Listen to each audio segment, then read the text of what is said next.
After he died, the Buddha said that he was a Sotapanna, gone for a good rebirth. And a lot of these Sakyans, they found it too difficult to believe. They thought the Buddha always talked about the 5 precepts. All lay people must keep the 5 precepts. And one of these 5 precepts is to refrain from taking intoxicants, including liquor. So they thought that he cannot even keep the 5 precepts. How can he go to heaven? How can he be an Arya? Then Mahanama, the Sakyan, approached the Blessed One, paid homage to him, sat down to one side and reported this matter to him. The Blessed One said, Mahanama, when a lay follower has gone for refuge over a long time to the Buddha, Dhamma and Sangha, how could he go to the nether world? For if one speaking rightly were to say of anyone, he was a lay follower who had gone for refuge over a long time to the Buddha, Dhamma and the Sangha, it is of Sarakani the Sakyan that one could rightly say this. Mahanama, Sarakani the Sakyan had gone for refuge over a long time to the Buddha, Dhamma and Sangha. So how could he go to the nether world? Here, Mahanama, some person possesses confirmed confidence in the Buddha. That means unshakable faith in the Buddha and in the Dhamma and the Sangha. He is one of joyous wisdom, of swift wisdom, and he has attained liberation. By the destruction of the asavas in this very life, he enters and dwells in the taintless liberation by mind, liberation by wisdom, realizing it for himself with direct knowledge. This person, Mahanama, is freed from hell, the animal realm, and the domain of ghosts, freed from the plane of misery, the bad destinations, the nether world. When the Buddha mentions the nether world, he refers to the 3 woeful planes of rebirth, the ghost realm, the animal, and the hell realm. Here, Mahanama, some person possesses confirmed confidence in the Buddha, Dhamma, and Sangha. He is one of joyous wisdom, of swift wisdom, yet he has not attained liberation. With the utter destruction of the 5 lower fetters, he becomes one of spontaneous birth, due to attain Nibbana there, without returning from that world. This person too, Mahanama, is freed from hell, the animal realm and the domain of ghosts, freed from the plane of misery, the bad destinations, the nether world. This second type of Arya is the Anagamin. Here, Mahanama, some person possesses confirmed confidence in the Buddha, Dhamma and Sangha. He is not one of joyous wisdom, nor of swift wisdom, and he has not attained liberation. With the utter destruction of 3 fetters, and with the diminishing of greed, hatred and delusion, he is a once returner, who, after coming back to this world only one more time, will make an end to suffering. This person too, Mahanama, is freed from hell, the animal realm, and the domain of ghosts, freed from the plane of misery, the bad destinations, the nether world. Stop here for a moment. So here you see the description of the Sakadagamin, the second fruition Arya. He does not possess joyous wisdom or swift wisdom. Why? Because the Sakadagamin does not have perfect samadhi. Perfect samadhi in the Buddha's teachings refers to the 4 jhanas. When a person possesses 4 jhanas, his wisdom is deep. He's of joyous wisdom, swift wisdom. So you see the Anagamin and the Arahant, they have joyous wisdom and swift wisdom. Joyous wisdom and swift wisdom, I think, is Hasapanya and Javanapanya. So the Sakadagamin, he may have 1 jhana, 2 jhanas, 3 jhanas, but because he does not possess 4 jhanas, he does not have joyous wisdom or swift wisdom. That's the difference. Then the Buddha continues. Here, Mahanama, some person possesses confirmed confidence in the Buddha, Dhamma and Sangha. He is not one of joyous wisdom, nor of swift wisdom, and he has not attained liberation. With the utter destruction of 3 fetters, he is a stream enterer, Sotapanna, no longer bound to the nether world, fixed in destiny, with enlightenment as his destination. This person too, Mahanama, is freed from hell, the animal realm, and the domain of ghosts, freed from the plane of misery, the bad destinations, the nether world. Here, Mahanama, some person does not possess firm confidence in the Buddha, Dharma, and Sangha. He is not one of joyous wisdom, nor of swift wisdom, and he has not attained liberation. However, he has these 5 things: the faculty of faith, energy, recollection, concentration, and wisdom. And the teachings proclaimed by the Tathagata are accepted by him after being pondered to a sufficient degree with wisdom. This person too, Mahanama, is one who does not go to hell, the animal realm, or the domain of ghosts, to the plane of misery, the bad destination, the netherworld. Here, Mahanama, some person does not possess firm confidence in the Buddha, Dharma, and Sangha. He is not one of joyous wisdom, nor of swift wisdom, and he has not attained liberation. However, he has these 5 things: the faculty of faith, energy, recollection, concentration, and wisdom. And he has sufficient faith in the Tathagata, sufficient devotion to him. This person too, Mahanama, is one who does not go to hell, the animal realm, or the domain of ghosts, to the plane of misery, the bad destinations, the netherworld. Stop here for a moment. These last 2, they are also Arya. They are called Dhammanusari and Saddhanusari. And they refer to the first path attainer. The first path attainer, you see here, he does not possess unshakable faith in the Buddha, Dhamma, and Sangha. He is new to the Dhamma. He has just learned the Dhamma, has understood the Dhamma to a sufficient degree. So because of that, the first one, because he compared to the second one, the first one, the emphasis is more on understanding of the Dhamma.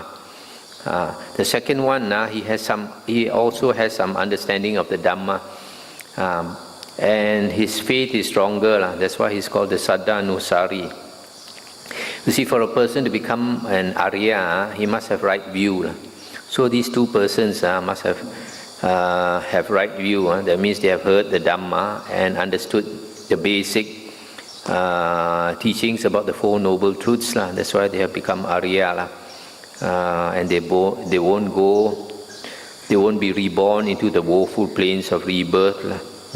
However, they do not have unshakable faith in the Buddha, Dhamma, and Sangha yet. But it doesn't matter, because in the suttas, the Buddha says, in the same lifetime, this person must become a Sotapanna. It's only a matter of time. It's not like the Abhidhamma says immediately he will become a Sotapanna. No. It takes some time for him to understand deeper the Buddha's teachings, and then he becomes, he has unshakable faith in the Buddha and Dhamma and Sangha. When he has unshakable faith in the Buddha, Dhamma, and Sangha and becomes a Sotapanna, the 3 factors are eliminated. At the stage of the first path attainer, they have not eliminated any factor yet. They just have the understanding, they just have attained the right view. So they have just come into the Noble Eightfold Path. It takes some time to deepen the understanding and then become a Sotapanna. And then lastly, the Buddha said, even if these great Sala trees, Mahanama, could understand what is well spoken and what is badly spoken, then I would declare these great Sala trees to be stream enterers, no longer bound to the netherworld, fixed in destiny, with enlightenment as their destination. How much more then Sarakani the Sakyan? Mahanama, Sarakani the Sakyan undertook the training at the time of his death. That's the end of the sutta. So here, this last part is very important. The Buddha says, even the trees, if they can differentiate between what is well spoken and what is badly spoken, and if they heard the Dhamma, the Buddha's teachings, even trees also can become Sotapanna. How can a human not become a Sotapanna from listening to the Dhamma?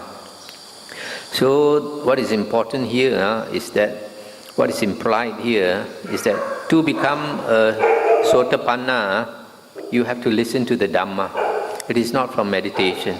If it is Sotapanna is to be attained by meditation, the Buddha would have said, if I taught these trees to meditate, even they can become Sotapanna. But the Buddha did not say that. The Buddha said, if they can understand, in other words, they can understand the Dhamma. So, this is a very important point. A lot of people, because they don't study the suttas, they think that becoming a Sotapanna is by meditation, but actually it is by listening to the Dhamma. The other thing is, the Buddha says, if a person has taken refuge for a long time with the Buddha, Dhamma and Sangha, he cannot be reborn in the woeful plains of destination. What is meant here is that he has learned the Dhamma, has gone for refuge over a long time, has learned the Dhamma for a long time. Yes, if you have learned the Dhamma for a long time, if he has associated with Aryans, then he would have learned the Aryan Dhamma. And after learning the Aryan Dhamma, he would have put it into practice. And so it's natural that he will go for a good rebirth. So the most important point of this sutta is that Sotapanna is attained by listening to the Dhamma and understanding, not just by meditation. But meditation can help, because if we meditate, we focus the mind, and if the mind is focused, then when we listen to the Dhamma, it's easier to understand. Okay, the next sutta is 55.26. At Savatthi. Now on that occasion, the householder Anathapindika was sick, afflicted, gravely ill. Then the householder Anathapindika addressed the man thus: Come, good man, approach the Venerable Sariputta, pay homage to him in my name with your head at his feet, and say, Venerable Sir, the householder Anathapindika is sick, afflicted, gravely ill. He pays homage to the Venerable Sariputta with his head at his feet. Then say, it would be good, Venerable Sir, if the Venerable Sariputta would come to the residence of the householder Anathapindika out of compassion. Stop here for a moment. This Anathapindika, his name is a nickname because he provides for orphans. He looks after orphans. That's why he's called Anathapindika. But his actual name, I think, is Sudatta. And he's a great fan of Venerable Sariputta. Of all the monks, he appreciates the Venerable Sariputta the most. That's why when he is dying, he asks his workers to go and summon Venerable Sariputta. Yes, Master, the man replied. And he approached the Venerable Sariputta, paid homage to him, sat down to one side and delivered his message. The Venerable Sariputta consented by silence. Then in the morning, the Venerable Sariputta dressed, and taking bowl and robe, went to the residence of the householder Anathapindika with the Venerable Ananda as his companion. He then sat down in the appointed seat and said to the householder Anathapindika, I hope you are bearing up, householder. I hope you are getting better. I hope your painful feelings are subsiding and not increasing, and that their subsiding, not their increase, is to be discerned. And Anathapindika said, I am not bearing up, Venerable Sir. I am not getting better. Strong, painful feelings are increasing in me, not subsiding, and their increase, not their subsiding, is to be discerned. And Venerable Sariputta said, You, householder, do not have that distrust towards the Buddha which the uninstructed worldling possesses, because of which the latter, with the breakup of the body after death, is reborn in the plain of misery, in a bad destination, in the nether world, in hell. You have confirmed confidence in the Buddha. Thus the Blessed One is a teacher of devas and humans, etc. As you consider within yourself that confirmed confidence in the Buddha, your pains may subside on the spot. You, householder, do not have that distrust towards the Dhamma which the uninstructed worldling possesses, because of which the latter is reborn in the plain of misery in hell. You have confirmed confidence in the Dhamma thus. The Dhamma is well expounded